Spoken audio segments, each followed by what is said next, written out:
Alors, autre exemple, alors là aussi très drôle, mais là qui montre comment l'art joue avec la magie. Alors, vous verrez que derrière cet exemple, il y en a plein d'autres qui vont vous venir à l'esprit, évidemment, mais c'est l'histoire d'une vente de tableaux d'un artiste de street art qui s'appelle Banksy. C'est un artiste britannique. Il a vendu de manière anonyme, en 2013, devant les grilles de Central Park, à New York, pour quelques dizaines de dollars à peine, j'ai calculé, ça faisait 44 € à peu près la toile, une partie de ses œuvres, dont certaines peuvent valoir plusieurs centaines de milliers d'euros. Bon, sur le marché de l'art contemporain. Il y a une des œuvres de Banksy qui a été vendue à 880 000 € sur le marché de l'art. Donc c'est assez significatif parce qu'il est en résidence à New York et il fait un coup, comme beaucoup d'artistes contemporains. C'est-à-dire qu'il joue avec le sacré. Il fait vendre son tableau par une vieille personne devant Central Park. Il filme toute la journée, je crois que les gens ne savaient pas qu'ils étaient filmés, et il observe la scène. Évidemment, les tableaux ne sont pas signés. C'est des Banksy, ils valent très cher, objectivement, sur le marché de l'art, mais il les vend à un prix bas, donc le prix en lui-même n'attire pas l'attention sur la valeur potentielle du tableau, et on a des gens qui passent et qui achètent pour un prix de, je crois, 309 €. Voilà, il y a 309 € toute la journée qui ont été dépensés pour des œuvres qui valent des dizaines de milliers d'euros. Voilà. Alors, il y a 3 personnes, dont certaines personnes disent « Ouais, non, mais quand même, 44 €, c'est cher. » C'est cher. Et qui demandent de payer la moitié. La personne leur dit « OK », donc elles repartent avec plusieurs tableaux à moitié prix. Il y a quelqu'un qui venait de Chicago, qui s'installait à New York, qui disait « J'ai des grands murs blancs, ce serait pas mal. » Voilà, il repart avec 3 grandes œuvres, alors qu'ils valent très, très, très cher. Après, c'était le loto pour lui, parce qu'il pouvait les revendre. Mais voilà, et ça s'est très peu vendu. Donc il y a eu une vente de 309 €. Voilà. Et Banksy veut montrer par là que quand il n'y a pas le bon cadre, les gens ne savent pas. Si en plus vous mettez un prix bas, bon, alors ceci dit, s'il avait fait varier expérimentalement la situation en disant je le mets dans la rue avec une personne comme ça, c'est pas une galerie, c'est pas un musée, c'est pas voilà, mais c'est une personne dans la rue. Mais s'il mettait, je sais pas, 250 000 $, là les gens diraient dans la rue comme ça, pas protégé, c'est quand même bizarre. Je pense qu'ils y croiraient pas. Évidemment qu'il n'y en a pas un qui serait acheté. Et donc, il joue avec la magie du tableau. Et il montre que lui-même, ce qui est, en fait, s'il allait au bout de l'entreprise, il gagnerait plus sa vie. Hein. Il vendrait plus que des toiles, puisque les gens ont trouvé normal d'acheter ces toiles à 44 € ou 22 €. Ils ont trouvé ça normal. Donc ça veut dire que ce n'est pas la toile en elle-même qui a de la valeur. C'est ce qu'on représente qu'elle est et ce qu'on nous dit qu'elle est. Et c'est vrai que vous prenez un tableau, vous le mettez dans la rue. Alors il y a plein d'expériences. Je ne sais pas si vous avez vu, alors sur le net, il y a beaucoup d'exemples de ce type-là. Un violoniste très très connu qui est allé jouer du violon avec un Stradivarius qui valait je ne sais combien de millions de dollars. Dans le métro, les gens s'arrêtent parce qu'il quand même il joue bien, mais ils ne se rendent pas compte, quoi. Le soir même, il est dans une institution, les gens l'applaudissent, voilà, alors que là, les gens allaient lui mettre une pièce. Voilà. Alors ça interroge, voilà, c'est ça la magie de ces choses-là.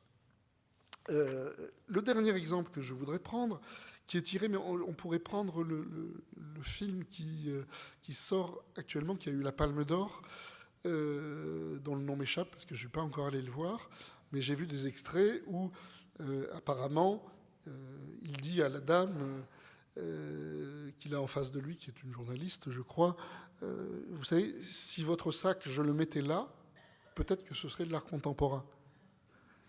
Elle le regarde et fait « Ah oui, ah oui. » Ben oui, le bidet de Duchamp, on a tout connu. Dès lors qu'on met un objet, qu'un artiste décide de mettre un objet dans un espace qui est reconnu comme un espace sacré, où on reconnaît, où on dit, parce que c'est là, ceci est de l'art. C'est ça que dit le musée. Le musée, l'institution du musée est aussi une institution sacrée. On rentre dans un musée, pas comme dans un moulin. Hein, il y a des gens qui ont étudié les musées, etc. On voit que les gens parlent plus bas dans un musée. Marchent pas tout à fait de la même façon. Alors bon, c'est variable selon les musées, etc. Mais il y a quand même un respect. Puis on nous dit ne pas toucher les œuvres. On ne touche pas ces œuvres. Le sacré, disait Durkheim, le fondateur français de la sociologie, c'est quelque chose qui est contagieux dans tous les sens du terme. C'est-à-dire qu'il y a des gens qui peuvent toucher le sacré et d'autres qui n'ont pas le droit de toucher le sacré. Le profane ne doit pas être en contact avec le sacré, etc. Il faut respecter, il faut toujours une distance entre le sacré et le profane, et ainsi de suite. Bon, on voit bien que le musée ou la galerie, etc., sont des institutions du sacré qui vous disent « ceci est admirable ». Alors, je prends un exemple cinématographique, mais encore une fois, l'exemple qui est aujourd'hui au cinéma, je crois, est très intéressant sur l'art contemporain. Dans un film d'Abbas Kiarostami, en 2010, un film qui s'appelle Copie conforme, il y a un historien d'art qui fait une conférence et qui est avec Juliette Binoche, qui a eu le prix d'interprétation féminine pour ce rôle. Voilà, on les voit dans une voiture en pleine campagne italienne, et il lui dit ceci, pour lui faire comprendre ce que c'est que l'art et ce qui n'est pas art. Il dit, regardez ces cyprès, il passe devant des cyprès. Ils sont beaux, ils sont tous uniques, il n'y en a pas deux pareils, ils sont anciens, il paraît qu'il y en a un qui a 1000 ans. L'originalité, la beauté, l'âge, alors il parle d'art ancien, c'est implicite, c'est la définition d'une œuvre d'art. Sauf qu'ils ne sont pas dans une galerie, mais dans les champs. Donc, personne ne les remarque. Voilà. Qui va considérer un cyprès comme une œuvre d'art? On peut, mais ça a dû être fait, en plus. À chaque fois que je donne des exemples qui paraissent absurdes, je suis à peu près sûr qu'il y a des artistes contemporains. On l'a fait avec des ponts, on l'a fait avec des bâtiments, etc. On peut très bien rendre un cyprès artistique. Mais pour ça, il faut des opérations. Il faut des cadrages. Il faut des gens qui reconnaissent une intention artistique, etc. Alors, pour comprendre ça, il faut remonter dans l'histoire. Parce que cette magie, j'ai essayé de vous la faire sentir, je crois que vous avez compris un peu cette histoire de baguette magique, qui a le pouvoir de donner le coup de baguette magique, de transformation d'un objet profane en un objet sacré, etc. Bon, tout ça ne marche que parce que y a des experts qui reconnaissent que c'est un vrai tableau de Poussin, par exemple, si je prends le cas de Poussin. Bon, très bien. Mais vous allez me dire, mais il faut remonter encore plus haut, parce que les experts. Pourquoi les experts existent? Eh bien parce qu'il y a une histoire de l'art, et qu'on a constitué l'art comme quelque chose d'important. Il y a une longue histoire. Pendant très longtemps, les gens se sont battus, vraiment battus, ça a été une vraie lutte, pour faire reconnaître la poésie, la musique, la peinture, etc., comme autre chose qu'un artisanat, mais comme un art. Et il y a toute cette histoire de la constitution de l'art. Les historiens ont travaillé là-dessus, mais on l'oublie quand on regarde les œuvres aujourd'hui, c'est-à-dire de voir que c'est le produit d'une très longue histoire qui a amené à considérer que l'art est quelque chose d'important. Et qu'à partir du moment où l'art est quelque chose d'important, qui s'associe généralement à du sacré, opposé au profane, un simple un simple pot d'artisan, c'est de l'artisanat, c'est un objet qu'on peut considérer de qualité, etc., mais ça n'est pas de l'art. Un pot qui serait fait dans un contexte artistique devient quelque chose d'une autre nature. Et le rapport que l'on a à ces objets n'est pas le même. Et il a fallu travailler très très dur. Aujourd'hui, ça nous paraît évident, mais pendant très longtemps, ça ne l'a pas été. Et les artistes se sont battus à coups de métaphores. Dante a été un des premiers, Dante Alighieri, a été un des premiers à parler de créateurs, ce qui était un coup de force considérable, où on a commencé à comparer les poètes à des démiurges, c'est-à-dire déjà comparer des hommes ou des femmes, mais plus rarement à l'époque, à des petits dieux. Aujourd'hui, on est tellement habitué à ce langage de les créateurs, etc. Mais le créateur, il n'y avait qu'un créateur, c'était Dieu dans l'Occident. Vous avez le seul qui mérite le nom de créateur, c'est Dieu. Or, on va créer la catégorie d'artiste sur le modèle du créateur divin. Celui qui est capable de créer quelque chose qui n'existait pas jusque-là et qui est aussi admirable. Et il y a des tonnes de textes, alors là, je ne peux pas vous convaincre là immédiatement, mais vous pouvez vous reporter à l'ouvrage ou à des travaux d'historiens. On voit très bien comment on fait le parallèle et on dit, de même que les créatures de Dieu sont admirables, les créations des artistes sont admirables et doivent être admirées. Et il y a tout ce travail qui a été fait. On a séparé les artisans des artistes, etc. Et alors, il y a une histoire, même avant ça. Ce qui s'est passé, c'est l'histoire des saintes reliques. C'est-à-dire que quand vous avez la curiosité de lire de l'histoire des saintes reliques qui commence à peu près à 4 siècles, que je ne dise pas de bêtises, à la fin du IVe siècle, vous avez tout un mouvement qui commence d'avoir des ossuaires et des saintes reliques. Bon.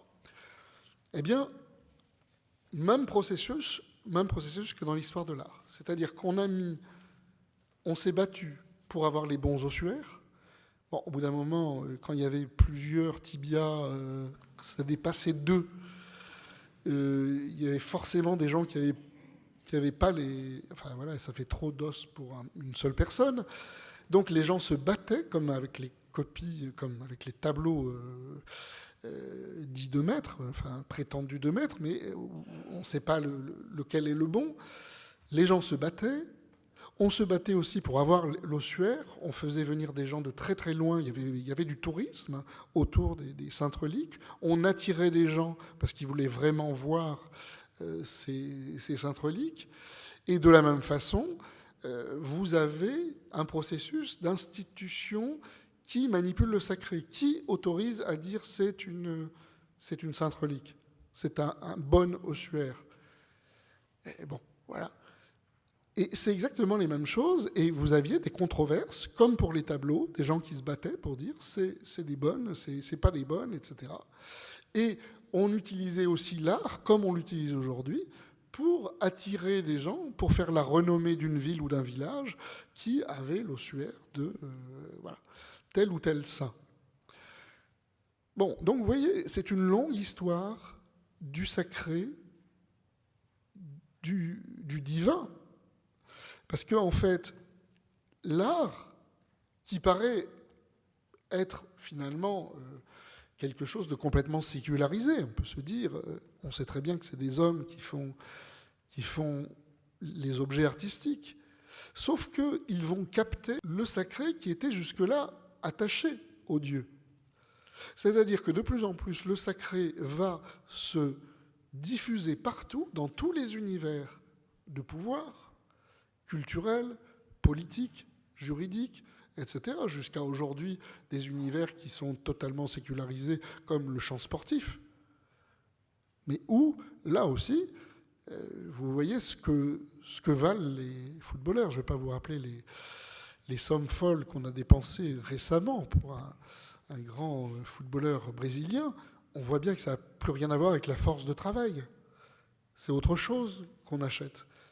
Et c'est c'est ces choses-là qu'on manipule, et on voit qu'à chaque fois qu'on est dans des univers de pouvoir, où il y a du pouvoir, eh bien, il y a des gens, pour faire la différence entre ce qui est important et ce qui ne l'est pas, faire une hiérarchie.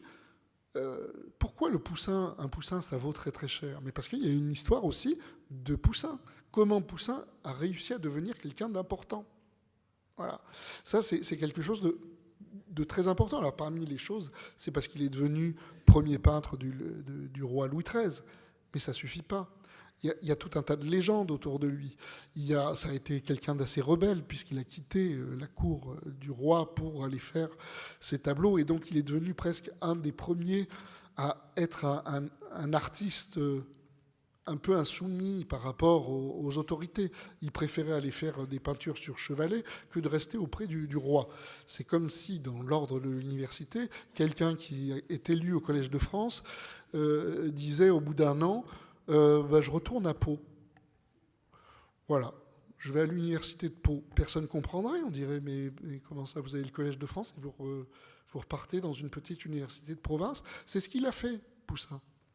Et du coup, c'est aussi pour ça, par une attitude très moderne, parce que ça va devenir ça, les artistes, des gens très indépendants des pouvoirs, qui décident, qui veulent être libres du point de vue de leur création, et donc qui ne veulent pas être attachés à un prince, un roi, etc.